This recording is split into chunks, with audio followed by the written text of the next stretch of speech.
Oke, hai Tenoza, apa kabar semuanya? Dan ini adalah Nubia Neo 2 5G, smartphone dari Nubia Indonesia yang udah sekitaran sebulanan ini masuk resmi dan saya pakai.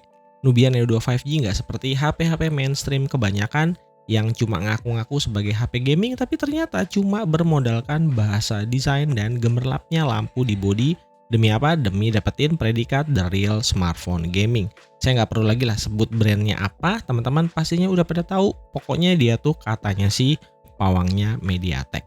Nah, buat kalian yang udah mulai bosen sama brand HP yang chipsetnya dia lagi dan mau ngerasain sensasi main game selayaknya kayak lagi pakai ROG Phone atau Red Magic, kalian bisa cobain Nubia Neo 2 5G yang harganya cuma sepertiga dari kedua HP yang tadi saya sebutin. Langsung aja kita mulai videonya dan let's go. Soal desain kita to the point aja ya. Nubia Neo 2 tampilannya emang gaming looks banget. Semua bagian backdoornya penuh dengan elemen-elemen gaming ala mecha-mecha gitu. Frame bezelnya juga dibikin agak mengotak, jadi makin berasa solid di genggaman tangan dan gak ada kesan murahnya sama sekali. Walaupun semua bodinya tuh terbuat dari plastik polikarbonat. Audio quality dari dual stereo speakernya lumayan, tapi sayangnya nggak dikasih jack audio. Oh ya, susunan tombol-tombolnya dipisah ya. Untuk volume di sebelah kiri dan yang di sebelah kanan ada tombol power merangkap fingerprint scanner berwarna merah yang jadi ngingetin saya sama Nubia Red Magic 8S Pro yang dulu pernah saya pakai. Posisinya jadi enak banget buat dipakai ngegame karena posisi jempolnya alami buat naik turunin volume tanpa khawatir tombol powernya nggak sengaja ketekan. Nubia Neo 2 5G emang nggak pakai layar AMOLED mainstream seperti HP-HP mid-range saat ini. Konsepnya jadi sama kayak jalan yang dipilih iQOO lewat Z7X yang pilih layar IPS daripada AMOLED, tapi tanpa mengorbankan kualitas secara keseluruhan. Sebagian netizen yang budiman pastinya punya potensi banget buat ngebully ataupun ngebanding-bandingin. Masa sih udah mau 2025 masih pakai layar IPS? Well, saya juga tadinya mikir begitu. Cuma balik lagi soal kualitasnya. Layar IPS Full HD 120Hz-nya Nubia Neo 2 5G ini bukan kaleng-kaleng. Warna yang keluar terasa vibrant, detail pixel per pixelnya tajam, dan so far respon layar sentuhnya oke banget.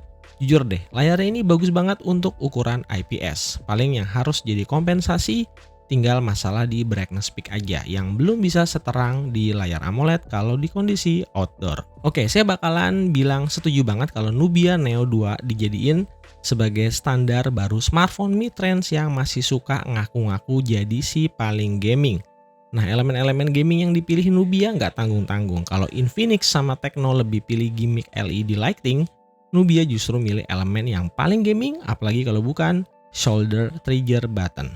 Fitur pamungkas yang cuma ada di HP gaming beneran seperti di ROG Phone dan Red Magic. Nah, SoC yang dipilih emang nggak sepopuler kayak Snapdragon atau MediaTek.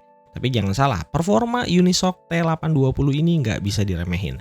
SoC ini jauh lebih baik daripada chipset grosiran Helio G99 yang diborong sama Transsion Group, dan yang pasti HP ini udah 5G ready. Performanya cukup bisa mendekati Snapdragon 7S Gen 2-nya Qualcomm terbaru. Dites pakai aplikasi benchmark, so far hasilnya juga cukup impresif loh. Antutu versi 10 bisa dapat nyaris 600.000 poin. CPU throttlingnya di 95% dan 3D Mark Wildlife Stress Test-nya di 99%.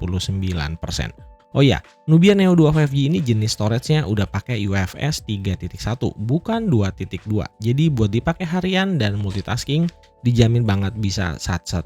Oke, sebelum kita kulik performa gamingnya kayak gimana, mari kita bedah dulu nih fitur ultimate-nya Nubia Neo 2 5G. Jujur karena fitur gamingnya ada banyak banget seabrak-abrak, saya bakalan coba untuk nge-highlight bagian mana aja yang penting dan menarik. Yang pertama tentu aja trigger button L1 dan R1. Dua tombol spesial ini bakalan berguna banget buat nge-boost permainan kalian, terutama game-game jenis FPS Battle Royale.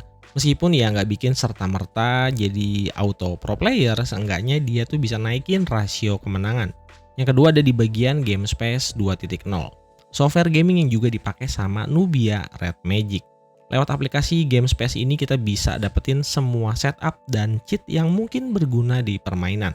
Settingan trigger button misalnya kita bisa pakai untuk beragam kebutuhan, tapping kiri dan tapping kanan. Saya biasanya pakai buat bikin jadi rapid fire. Jadi satu kali tapping bisa setara sama 5 kali tapping. Ini cocok banget buat nge-spray musuh pas lagi combat jarak dekat atau kalau mau dibikin double fungsi dalam sekali tapping juga bisa. Tinggal diatur aja. Oke, selanjutnya beberapa fitur cheat yang ada di bagian plugin. Ada mode scout yang bisa melakukan zoom crosshair ketika melakukan aiming, bahkan ketika playernya nggak pakai scope sama sekali. Nah, kalau pakai scope dia bisa bikin jarak jangkauan jadi 2 kali lipat. Misalnya kalian pakai scope 2 kali ya jadinya serasa lagi pakai scope 4 kali dan seterusnya. Cheat lain yang mungkin berguna untuk beberapa user atau gamer yang suka banget oprak-oprek, ada mode macro recording dan remapping key yang bisa dimanfaatin buat ngeboost gameplay masing-masing game. Di sektor audionya Nubia Neo 2 juga kebagian cheat ya. Di sini kita bisa pilih mode shoot untuk ngeboost suara langkah kaki musuh supaya bisa memprediksi lokasi dan posisi musuh yang lebih akurat. Buat yang pengen maraton push rank berjam-jam, jangan lupa manfaatin fitur bypass charging supaya nggak khawatir kehabisan baterai di tengah permainan. Game space-nya Nubia Neo 2 juga bisa nampilin informasi dari FPS meter dari setiap game yang dimainin. Cuma sayangnya di sini hasil atau informasi gameplaynya belum bisa di-save. Buat kelas harga 2 jutaan main game di Nubia Neo 2 udah lebih dari cukup buat jalanin semua game-game populer Android saat ini. Walaupun mungkin belum semua game bisa dapat settingan rata kanan, ya karena SoC-nya sendiri emang kelasnya mid-range. Jadi harus disesuaikan, rekomendasi sebaiknya ditaruh di posisi grafis medium. Nah, dari data-data game record yang udah saya kumpulin, MLBB bisa dapat rata-rata frame rate di 75 fps. Terus untuk Honor of King rata-ratanya ada di 60 fps. Untuk game-game rilisan baru yang mungkin belum optimal seperti misalnya COD Warzone Mobile, rata-rata frame rate-nya masih bisa tuh dapat di angka 37 fps, dan juga untuk Zenless Zone Zero kita juga bisa dapetin fps di 41-an. Untuk game yang lebih berat kayak misalnya Genshin Impact ternyata hasilnya juga lumayan ya. Masih bisa dapat rata-ratanya 48 fps. Nah, semua game yang tadi saya cobain rata-rata suhu tertingginya masih di kisaran 42 sampai 43 derajat Celcius. Kecuali untuk Genshin Impact yang bisa tembus 44 sampai 45 derajat Celcius. So, khusus untuk Genshin Impact kalau mau enak dipakainya, saran saya sih ya mending pakai aja Black Shark Fan Cooler bonusan PO-nya. Kalau misalnya teman-teman nggak punya AC. Nah, khusus buat yang suka nanyain game-game emulator kayak gimana nih Bang? Kalau buat PS2 via Aether SX2 dia tuh relatif lancar jaya dan sebenarnya nggak ada masalah buat kebanyakan game-game PS2. Sementara nih kalau untuk Nintendo Switch kasusnya beda. Karena dia tuh punya keterbatasan dari driver GPU yang kompatibel, jadi nggak semua game-game Nintendo Switch bisa dimainin dengan lancar. Harus rajin-rajin dicobain sendiri satu per satu. Sebagai HP gaming, baterai 6000 mAh di Nubia Neo 2 saya rasa udah cukup pas ya ukurannya. HP ini relatif awet karena bisa dengan mudah dapetin SOT di atas 8 jam untuk pemakaian harian. Main game-game ringan nih kayak HOK atau MLBB sekitaran 25 menit sampai 30 menit baterainya cuma turun di 4% doang. Pokoknya aman banget lah buat dipakai seharian penuh tanpa khawatir baterainya cepat lowbat. Paling ya chargernya aja nih yang masih sedikit ketinggalan sama yang lain karena cuma 33 watt doang. Masih perlu waktu sekitar 1 jaman lebih buat penuhin baterainya full 100%.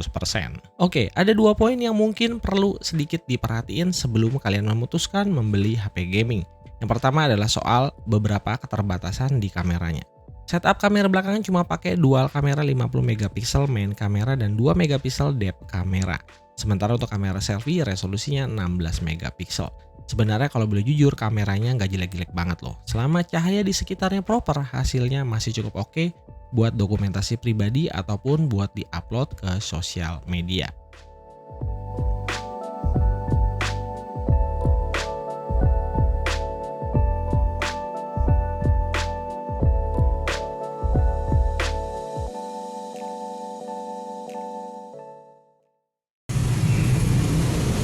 Oke, ini dia Nubia Neo 2 5G ya. Ini videonya Full HD di 30 fps.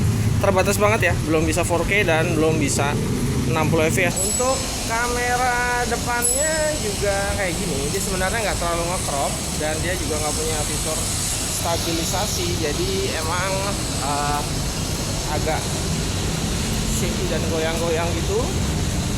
Tapi ya kembali lagi HP gaming segini aja sih masih bisa diterima ya. Kalau menurut saya, MyOS-nya Nubia Neo 2 ini pendekatan user experience-nya kerasa banget mirip sama XOS-nya Infinix. UI-nya relatif ringan, by default-nya masih ada aplikasi bloatware bawaan ROM yang bisa dihapus atau dimatiin. Fiturnya banyak, mode custom personalisasinya lengkap, dan yang pasti dia bebas iklan, baik iklan yang terang-terangan maupun iklan yang sembunyi-sembunyi. Jadi dia tuh nggak seperti Infinix, Tecno, Xiaomi, ataupun Poco. Jadi nggak perlu takut kena hipnotis sama iklan-iklan judi online dan sebagainya. Di PR kedua yang mungkin jadi catatan untuk beberapa orang adalah unit yang masuk resmi ke Indonesia, startnya dari Android 13. Nah, saat video ini dibuat sekitar 1 bulanan setelah pembelian, saya masih belum dapat tuh update software sama sekali dari pihak developernya Nubia. Buat yang tanya update OS-nya sampai kapan, dari informasi yang saya cari, Nubia Neo 2 5G bakalan dapat update OS sebanyak 2 kali atau sampai nanti di Android 15. Oke, kesimpulannya, kalau kalian pengen sebuah smartphone mid-range yang punya spek dan fitur extraordinary terutama di sektor gaming, Nubia Neo 2 5G levelnya ini udah di atas kompetitornya yang masih aja sibuk pakai jurus gimmick-gimmickan. Kalau prioritas kalian ada di gaming, semua sektor pendukung yang ada di smartphone ini semuanya beneran terasa selayaknya smartphone gaming beneran. Sementara buat kalian yang punya preferensi ke all-rounder, beberapa kelemahan dari Nubia Neo 2 5G ini bisa kalian perhatiin ulang. Apakah efek minusnya masih bisa diterima sama pola kebutuhan kalian atau tidak? Karena pada akhirnya nggak ada smartphone yang sempurna, karena kesempurnaan itu hanyalah milik yang membuat manusia, bukan smartphone buatan manusia. Sekian video kali ini, like dan subscribe channel ini kalau bermanfaat, dan kita ketemu lagi lewat video-video gadget berikutnya. Saya Teng Ruza pamit and step out. Yo.